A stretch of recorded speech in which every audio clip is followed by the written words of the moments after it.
से क्यों डरते इतना? समझ में नहीं आ रहा। ट्रंप का नाम लेते कि इन्हू टाई इन्हू बिल्कुल ही ठंडे पड़ जाते। वो ट्रंप प्लेन में खड़े होके बोल रहा कि मोदी अच्छा आदमी है मगर मेरे को खुश करने के लिए सब कर दिया। अरे 133 करोड़ जनता का वो प्रधान सेवक बोलिए वजीर आजम है और बीजेपी वाले 24 घंटे हो गए गूंगे हो गए, डर रहे ट्रंप के बारे में बोलने के लिए। अरे भाई, इज्जत भी कोई चीज होती है, जाती इज्जत नहीं बल्कि इस देश की इज्जत होती है, इस देश का इकबाल होता है। कोई भी हमारी इस देश की तौहीन नहीं कर सकता। देश का वजीर आजम पूरे देश का होता है और कोई बोल रहा है कि मुझे खुश करने के लिए मोदी ने ये किया। कुछ तो बोलो। हाँ, तुम कब बोलोगे हिंदू मुस्लिम? तुम कब बोलोगे लव जिहाद? तुम कब बोलोगे बांग्लादेशी है? तुम कब बोलोगे? कुछ नहीं बोलोगे ना। किसान मर रहा तो उस पर सन्नाटा, नौजवानों को नौकरी नहीं उस पर सन्नाटा, अब ट्रंप बोल रहा उस पर सन्नाटा। तो मेरे अजीज दोस्तों और बुजुर्गों, बहरहाल ये लातूर के बल्दिया का इलेक्शन है।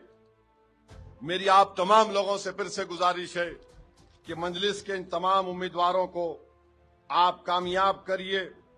और एक बात, आजमगंज गोलाई में ठेला बंडी वालों को हटाया गया, मजलिस के उम्मीदवार को कामयाब करिए आप इंशाअल्लाह ताला।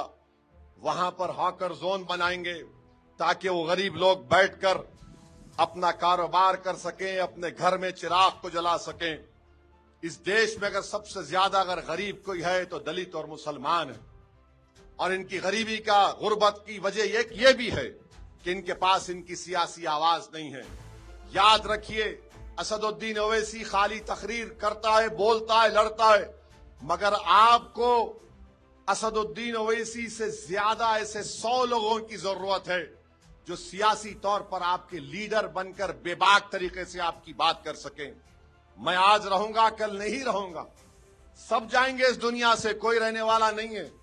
मगर आपको ये चाहिए कि अपने सफों से एक नेता को बनाइए। याद रखो, लीडर आसमान से नहीं आता, लीडर तुम्हारे दरमियान से उभरता है। और वो कौम वही इनकलाब ला सकती है जो अपने दरमियान से एक बेबाक शख्स को या एक लड़की को या महिला को अपना नेता बनाएगी। तो ये नेता बनाने का इलेक्शन है, ये किसी की गुलामी करने का इलेक्शन नहीं है, ये किसी के गैरों के जिंदाबाद के नारे लगाने का इलेक्शन नहीं है।